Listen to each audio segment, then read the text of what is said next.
All right, let's kick this off.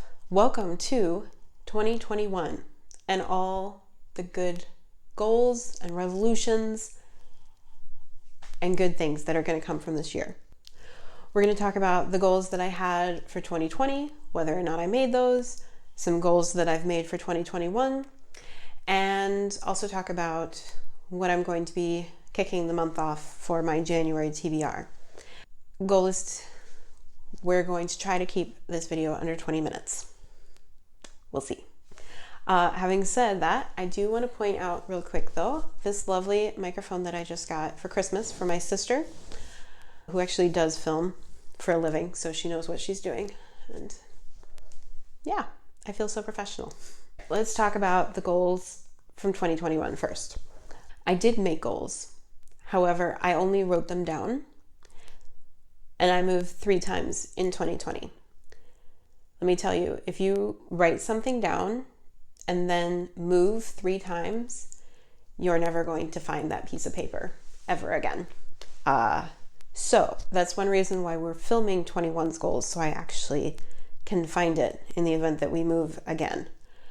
But what I do remember from the goals that I made was one goal that I made was I wanted to read 75 books this year, which I surpassed amazingly, if I do say so myself. I read 103 books in 2020, which is amazing. However, I do want to caveat that with the reminder that I spent a lot of time in quarantine. Also, haven't had a job in 4 months. So there's that. But as far as the goal went, made it.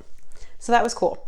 I think that was about it though. So another goal that I had was just a generic, I wanted to read more genres in 2020, which I think I did a fairly good job of. But when I broke it down to more specifics, like I had a goal of, I wanted to read 2 poetry collections. I only read 1. I wanted to read 5 classics. I only read 2. I think there were a couple others, but I don't remember the specifics of them. One that I know I made, I wanted to read X number of nonfiction. I don't remember what that specific number was, but regardless of what it was, I'm pretty sure I hit it because, where's my number? I read 11 nonfiction books this year, which is crazy. I'm pretty proud about that one, not gonna lie. And then if you're interested, the actual stats that I have as far as how much I read of each genre are as follows. I read 5 romances, 5 historical, 12 YA contemporaries, 16 YA fantasy and or sci-fi, 18 middle grade. This was the year of middle grade. I read so many good middle grade books, and it's just, I've always had a really deep appreciation for the middle grade genre and that range of books, and I think they can be incredibly powerful works. But 2020 really reawakened that love and has really brought me back to middle grade. So that was great.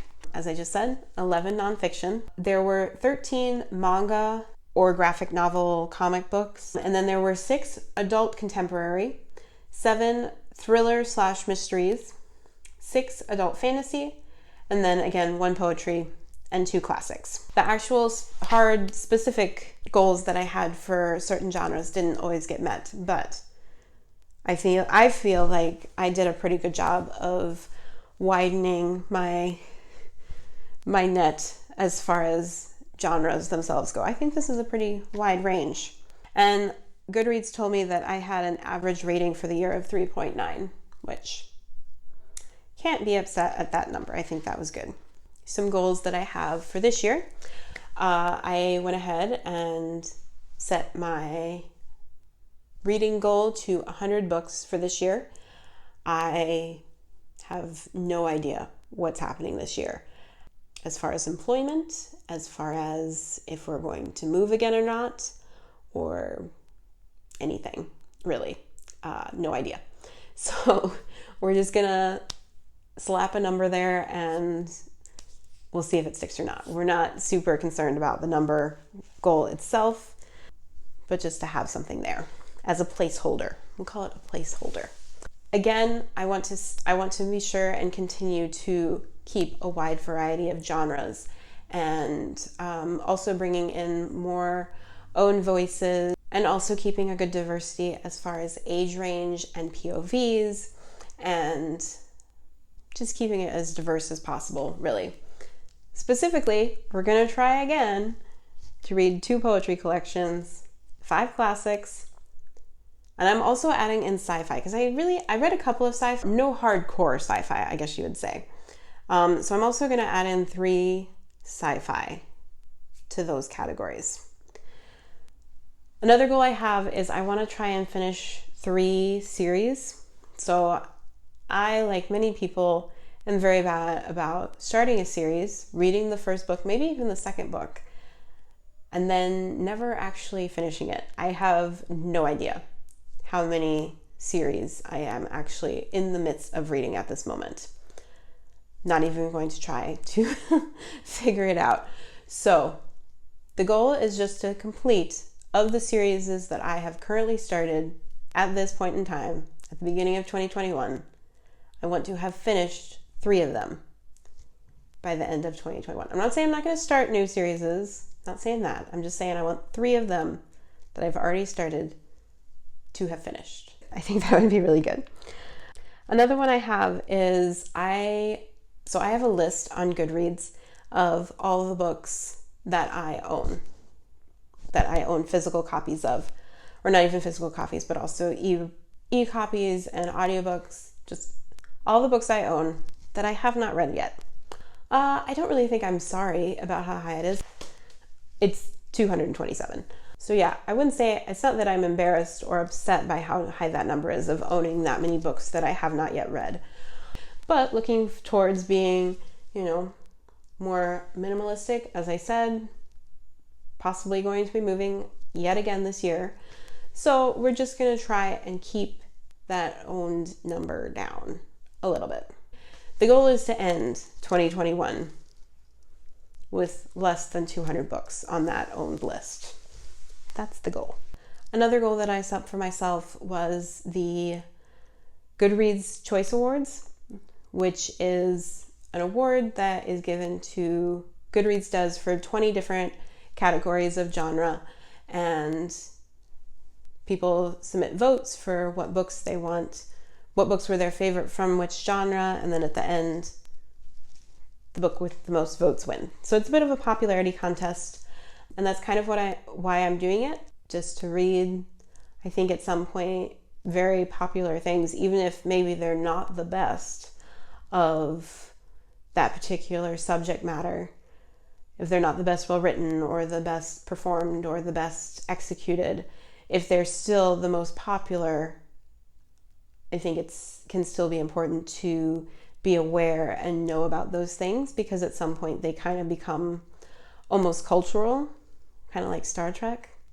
I'll never forget when the first time I watched the original series Star Trek. It's not very good. I might edit that out. I don't want to be controversial. But you know what I mean. The goal for myself is to read all of the winners of the 2020 Goodreads Choice Awards, and that's going to be a project that I'm going to undertake throughout the whole year, and hopefully at the end of the year there will be a nice, probably pretty long video of me reading all those 20 books. We'll see how it goes. Lastly, kicking off January.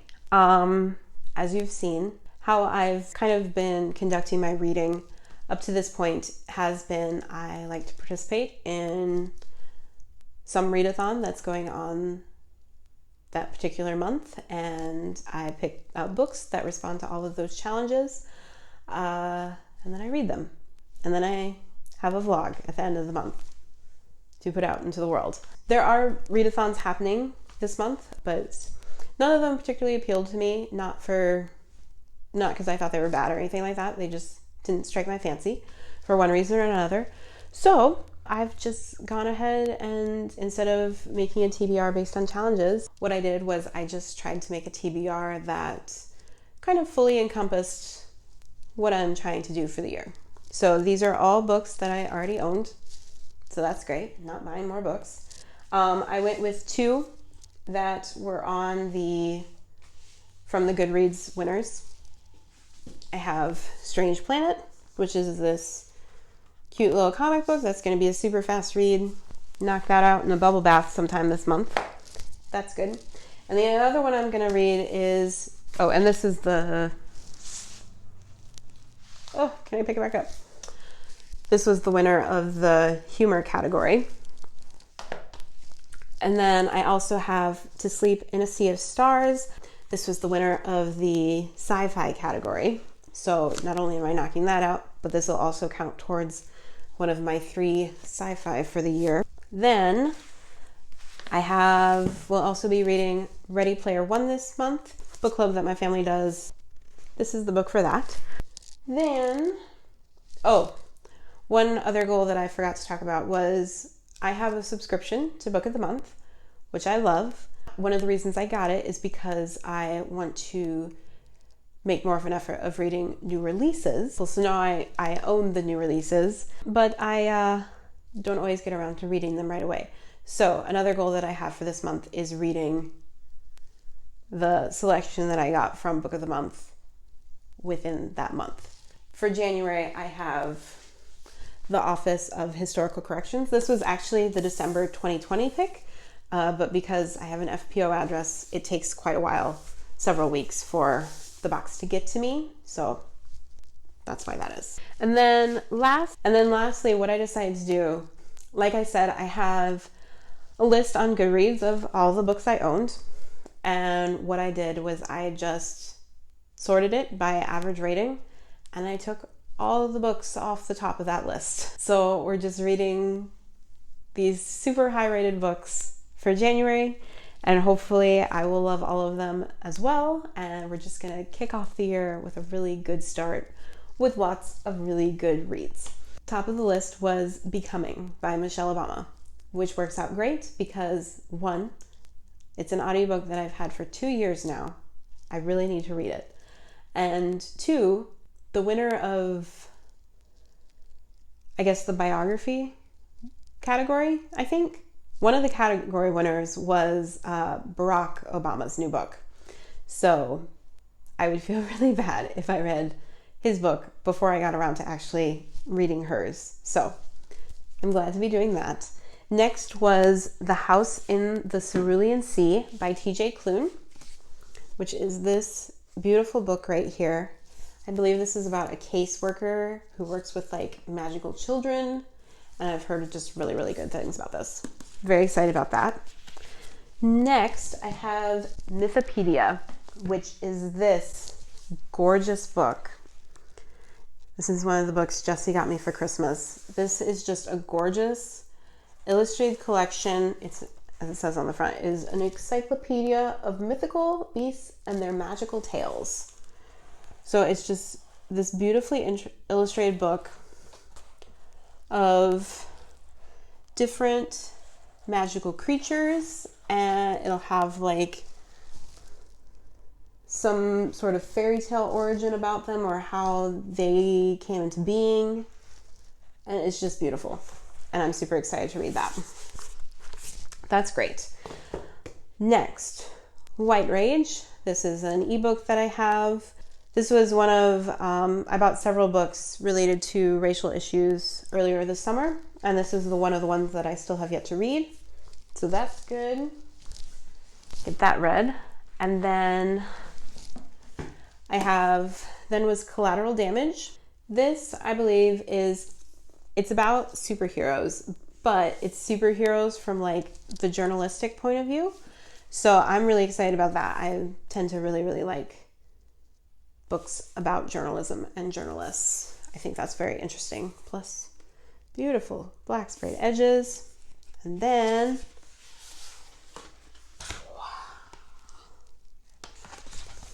we love a nice foiled cover. That's gorgeous.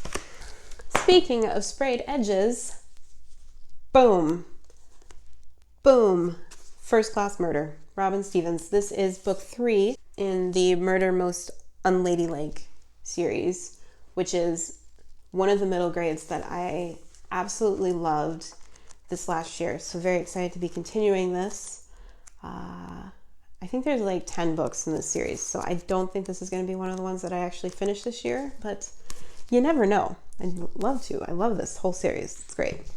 And then the last one that I took from the top there, just for time reasons, because you can only read so much in a month, was This Tender Land, which honestly, only thing I know about this book is it takes place in Minnesota in like the 1930s. That's all. Really, I'm just hoping for some nice homey vibes. They'll be good. Hopefully. It doesn't look like it'll be an upsetting book. It looks, look at that cover. Isn't that a nice, cozy, comforting cover? Yeah. So that's what we got planned for the year and for the month. And hopefully you'll be around to see them come to fruition. We'll see if we can get more poetry read this year.